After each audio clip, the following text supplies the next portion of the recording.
النهارده عندي مذاكرة كتيرة جدا.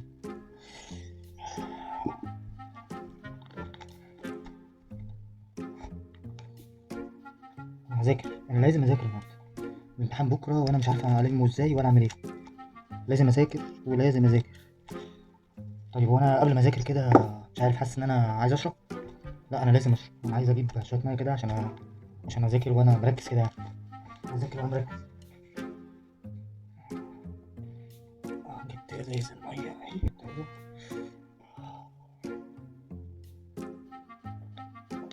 الميه اهي.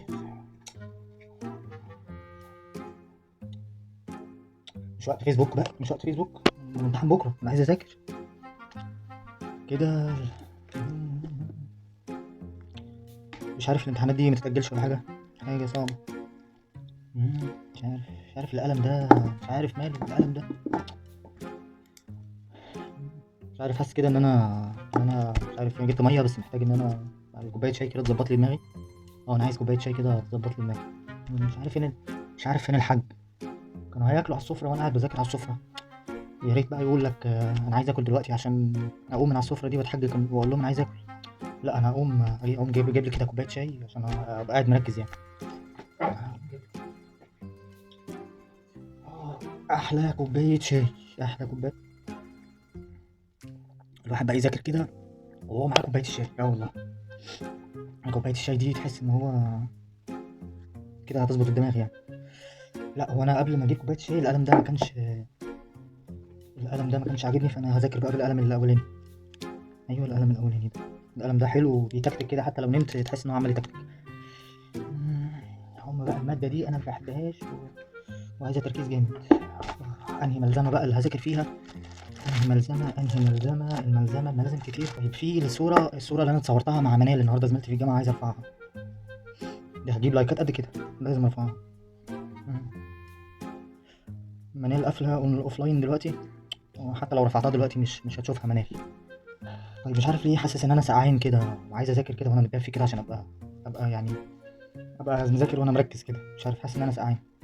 طب انا اقوم احط عليا حاجه كده مع اني لابس بنص كم يعني والجو حر، بس انا سقعان مش عارف ليه. سقعان كده. الجو ساقع قوي يا اخي مع اننا في شهر مايو. اه الجو تحس ان هو برد شويه. يا اخي. اه تحس ان بس المذاكره بتخلي الواحد سقعان وبردان وعطشان وكل حاجه يعني. وكوبايه الشاي دي، ما انا مش عارف بصراحه الواحد ده. كوبايه الشاي. خلينا نركز بقى لحسن الامتحان بكره. انا كده بضيع.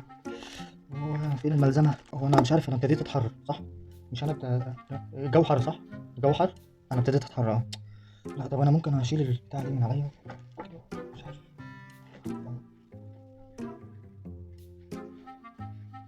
هو مش كانوا ناويين ياكلوا؟ انا قاعد على السفره مش عايزين يقوموا ياكلوا ولا يقوموا يعملوا اي حاجه. مش عارف، حاجه غريبه قوي. تعبت والله من المذاكره دي، تعبت جدا يعني. الموضوع صعب. لا وانا مش عارف، حاسس ان انا مش مركز كده. انا اقوم انام ساعه وبعد كده اقوم اركز، او اقوم مركز كده وحتى مش مشكله يعني، انا بشرب الشاي بارد. ممكن اخلص نوم. آه وبعد كده بقى ابقى مذاكر. لا انا فعلا محتاج انام، او ممكن افتح فيسبوك شويه اشوف مين اونلاين دلوقتي. لا انا محتاج انام 9 6 سنين كده عشان كده مش هينفع. انا هقوم انام. السلام عليكم ورحمة الله وبركاته. بالنسبة بقى لامتحانات الأيام دي وموال المذاكرة، عندك مذاكرة ومش طايق نفسك تقعد تذاكر ولا طايق نفسك تقعد قدام الكتب ولا الملازم، هفتح اليوتيوب شوية، هفتح الفيسبوك شوية. أنا عطشان هشرب كوباية مية، أصل أنا مصدع وهشرب كوباية شاي عشان أعرف أذاكر. لا دماغي مصدعة شوية وعايز أكل، أصل جعان أو عايز أنام عشان أنا مصدع. صدقني كل الطلبة اللي بتذاكر بيحصل لها كده وبيجيلها الوقت ده، خصوصا بقى لو هو ما بيذاكرش او ليلة الامتحان مش عارف يلم المنهج، وبيبقى في حاجز كبير بينه وبين المذاكرة. انت قاعد دلوقتي وعندك مذاكرة وحاطط الكتب قدامك وعايز تلم المنهج، لكن في مليون حكاية ومليون حاجة عمالة تخبط في دماغك وتصرخ وعمالة تقولك لا خلاص كفاية، عايز انام.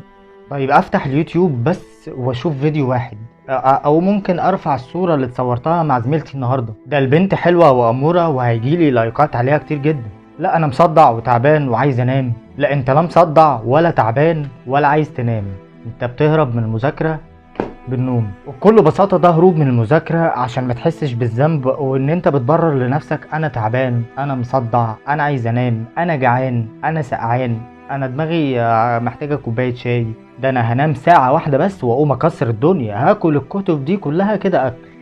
انت بتعمل كده؟ ايوه بتعمل كده، وبتعمل كده كل يوم. او كل يوم تيجي تمسك المذاكرة او تمسك الكتب وتقعد تذاكر في الملازم والمراجع وتفضل تقلب وتفضل تعمل وتفضل، وما تحسش ان انت استفدت حاجة، وتفضل تتنطط بتلف بتجري وفي الاخر بتضيع وقتك وما بتستفادش اي حاجة ولا بتذاكر ربع كلمة. انا مش بقولك ان انت ما تاخدش وقت الترفيه بتاعك ووقت الراحة اللي المفروض انت تاخده من كل وقت للتاني، ولكن انا بكلمك في قصة الحاجز النفسي اللي بينك وبين المذاكرة اللي انت سايبها وقاعد بتتفرج عليها دلوقتي. انا بقى هقولك على طريقة هتغير اسلوبك في المذاكرة وهتذاكر بجد. قرر بينك وبين نفسك ان انت هتاخد 4 ساعات راحة، وهتجيب ورقة وقلم وتقعد بينك وبين نفسك تشخبط وتكتب وتقول انا واخد راحة واخد وقت راحة، وتقعد تشخبط وتكتب، وفي نفس الوقت تراجع اللي انت كتبته، تجيب اخر محاضرة انت كتبتها وتقعد تنقلها. حتى لو انت مش فاهم اي حاجة في اي حاجة، وانا عارف ان انت في الغالب مش هتبقى فاهم حاجة، وانت دماغك فاضية كده اكتب اخر محاضرة انت خدتها، او انقلها حتى من واحد زميلك كان حاضر المحاضرة ومركز فيها طبعا غير حضرتك، وانت بينك وبين نفسك مقرر ان انت هتاخد وقت راحة 4 ساعات. بعد ربع ساعة هتلاقي نفسك دخلت في المود وتشجعت، والحاجز اللي كان بينك وبين المذاكرة ده راح واتكسر، وانت لسه حاطط في دماغك ان انت واخد 4 ساعات عشان تريح فيهم وماسك القلم بتلعب وبتشخبط. بس في نفس الوقت قررت تكتب اخر محاضرة انت خدتها عشان تثبت في دماغك. بعد ما تدخل في المود وتتشجع وتحس ان الحاجز اللي عندك ده اتكسر، هتلاقي نفسك كده تلقائي ال4 ساعات اللي انت قررت ان انت تاخدهم راحة وانت قاعد كده بتكتب المحاضرة اللي انت خدتها اللي هي اخر محاضرة، هتلاقي نفسك دخلت في المود، وهتلاقي نفسك ذاكرت بالفعل الوقت اللي انت كنت مقرر ان انت هتريح فيه. وبكده يبقى انت فتحت لنفسك طريق عشان تقدر تذاكر فعلا وتخلص المنهج، او على الاقل تلمه وتلخص دنيتك. جرب بس الطريقة دي وان شاء الله هتجيب معاك نتيجة. نسيت اقولك صحيح، بلاش تكلكع الدنيا قدامك كده وتحط 100 كتاب قدامك و100 ملزمة و100 قلم و100 وابعد ده ملوش لازمة، ده ابعده عنك خالص، واحذف الموبايل في اي مكان تاني، وانسى موبايلك خالص وانسى ده ابعده عنك.